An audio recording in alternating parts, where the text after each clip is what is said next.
Fala pessoal, beleza? Começando aqui o terceiro vídeo do meu canal e o primeiro para falar sobre a questão do meu gosto pessoal, o meu hobby pela meteorologia, pela climatologia, enfim, por essa ciência tão extraordinária que estuda o movimento da atmosfera, suas relações, a relação conosco, com a sociedade. Então eu pergunto, né, como isso tudo começou? Como eu venho trilhando esse caminho do meu hobby e tentando utilizá-lo ao meu favor na minha formação acadêmica no curso de Geografia, através da climatologia geográfica. Posso dizer que isso começou quando eu tinha mais ou menos 4, 5 anos, que quando acontecia algum temporal lá em casa, eu ia logo para a janela para poder assistir. Eu ficava encantado com os trovões, com os relâmpagos, com a força da chuva, com a ventania. Isso tudo sempre me chamou muito a atenção. Então, assim, quando eu tive em Campos do Jordão, lá na Serra da Mantiqueira, no ano de 2006, uma coisa que me marcou muito, fora essa questão de que eu já era apaixonado por temporais, por ventania, foi numa das manhãs que eu estava lá em Campos do Jordão e o meu pai, ele falou para mim, pela primeira vez na minha vida eu ouvi falar sobre a geada. Um passeio rotineiro ali depois do café da manhã do hotel, ele me falou que aquele dia tinha dado geada. Ele me contou assim como é que era a geada e isso me ficou bastante na cabeça. Eu lembro que estava muito frio naquela ocasião, na noite anterior. O termômetro do carro estava marcando 1 grau por volta ali de 11 da noite, meia-noite. Então aquilo me marcou bastante. Foi o primeiro contato de verdade que eu tive com frio, porque como eu morava no Rio de Janeiro, capital, eu nunca tive um contato de verdade com um frio forte. Frio do Rio de Janeiro é coisa ali de 15 graus, 13 graus.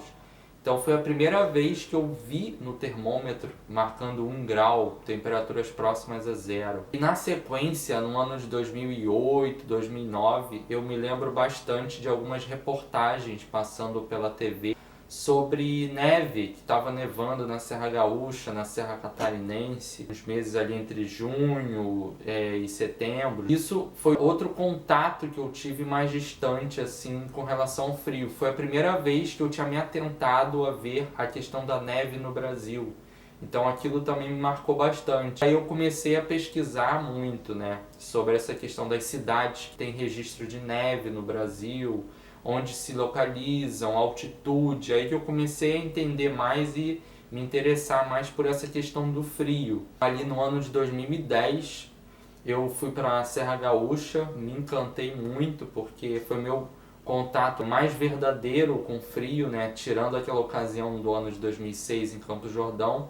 Em 2010 eu já estava um pouco mais crescido, eu me prestei mais atenção às coisas, já olhava a previsão do tempo, eu já estava começando a manjar alguma coisa. Foi o meu primeiro termômetro de mercúrio, o primeiro termômetro que eu tive na minha vida, foi em Gramado, bem simplesinho, né, aquele de madeira. A partir daí eu comecei a me interessar por termômetros, eu comecei a evoluir, né, do termômetro de mercúrio para o termômetro digital, que foi no Natal de 2010, no mesmo ano que eu fui para Gramado, eu ganhei um termômetro digital e comecei a medir mínimo frio que fosse 20 graus eu já estava feliz, já medindo ali.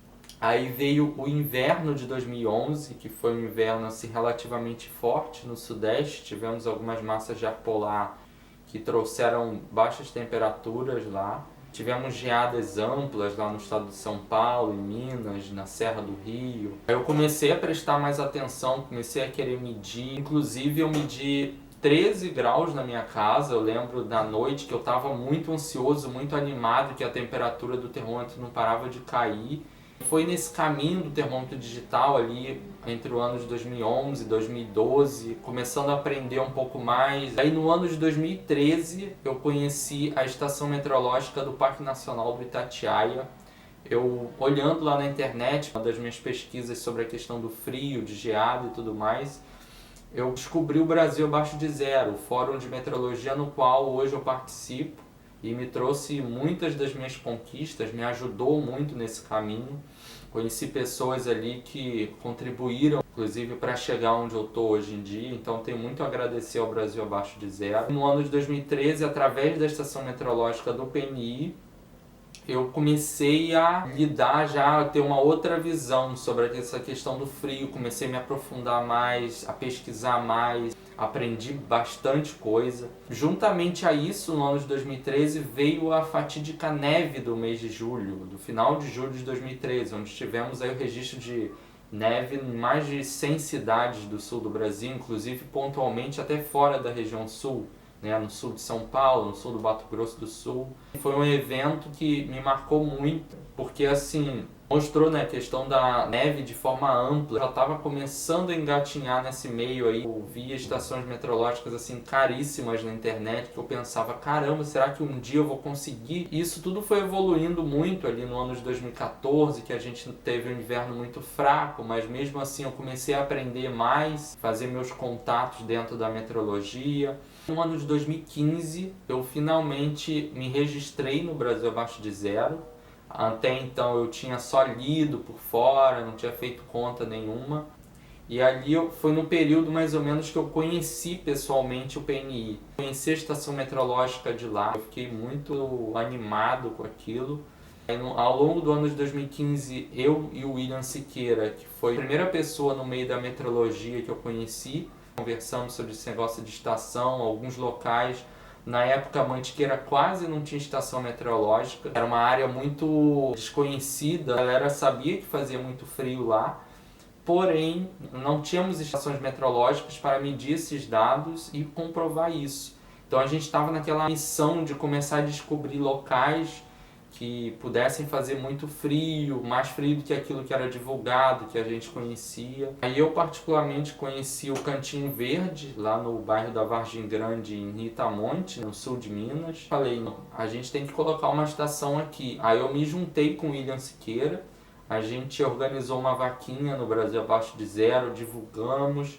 Daí veio a primeira estação meteorológica fora da minha casa, porque no final do ano de 2013 eu já tinha instalado uma estação, mas lá na minha casa no Rio de Janeiro. Eu fiquei muito animado por instalar a estação num local desconhecido, onde nunca ninguém mediu temperatura e outras variáveis. A partir daí eu comecei a evoluir mais, comecei a entender mais como as estações meteorológicas funcionam, como a questão do frio funciona na região, a dinâmica, tudo certinho através do relevo, da localização. Comecei a crescer muito nisso, com a ajuda do entendimento de outras pessoas que estavam há mais tempo nesse ramo. Foi uma ajuda mútua, né, para a gente se ajudar a crescer, um fazia vaquinha, o outro ajudava, enfim. E tudo isso foi fazendo com que eu me empolgasse mais e quisesse cada vez mais instalar estações e descobrir outros climas. No ano de 2017, eu coloquei uma estação, uma daquelas que lá em 2013 eu admirava, mas lá em 2017 eu consegui comprar, usada, mas consegui.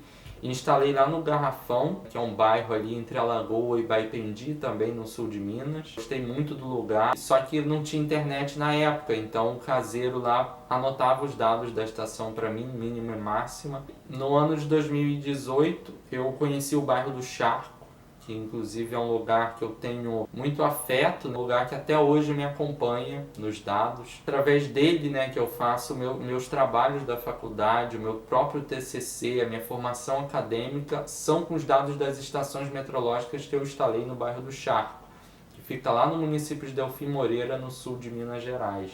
Quando eu coloquei a estação junto com meu amigo lá também do BAES, o Gabriel Vieira, a gente viu que o lugar tinha um potencial absurdo, uma novidade na Mantiqueira, porque os dados que a estação media eram muito baixos, assim, porque a gente já tinha naquela época. A gente se surpreendeu cada vez mais quando entrou o primeiro inverno da estação. No ano de 2018, a gente viu que ele estava despontando todos os lugares da região que tinham habitantes, né, porque o PNI é o lugar mais frio ali monitorado, só que não tem habitantes. E vieram os outros anos, cada vez mais comprovando o potencial de frio do bairro do Charco. Então eu escolhi esse lugar para manter as estações, focar nele e através desses dados utilizar ao meu favor. Veio o ano de 2021, que foi o ano mais importante das minhas estações do bairro do Charco, porque foi um ano assim muito marcante, especialmente o mês de julho, que tivemos temperaturas assim muito baixas, tivemos situações muito específicas, né, no Sudeste, mas especialmente na Serra da Mantiqueira, e fez com que as estações registrassem baixíssimas temperaturas. Inclusive, em um dos dias tivemos os 2 dígitos negativos, né, o -10, no dia 23 de julho de 2021. Aquilo ali me gerou uma comprovação, né, do potencial que a gente já vinha acompanhando nos anos anteriores. Inclusive, esses dados me empolgaram mais para trabalhar, né, em cima deles, publicar artigos, publicar em eventos. Foi muito marcante mesmo. Se vocês quiserem acompanhar algumas das minhas estações, eu vou deixar aí na descrição do vídeo, que vai te levar direto para a página delas. Essas estações reportam dados de 1 minuto, online, para qualquer lugar do mundo. E para quem se interessar ainda, eu vou deixar aí nos cards a minha entrevista sobre o bairro do Charco. E você tem alguma dúvida de climatologia? Se tiver, deixa aí nos comentários, que nos próximos vídeos desse assunto eu posso tirar para você e a gente vai conversando sobre isso. A ideia aqui é a gente aprender, né, um com o outro. Você se interessa pelo assunto, quer entender, né, um pouco mais junto comigo? Não esqueça de se inscrever no canal, dar o curtir e compartilhar esse vídeo.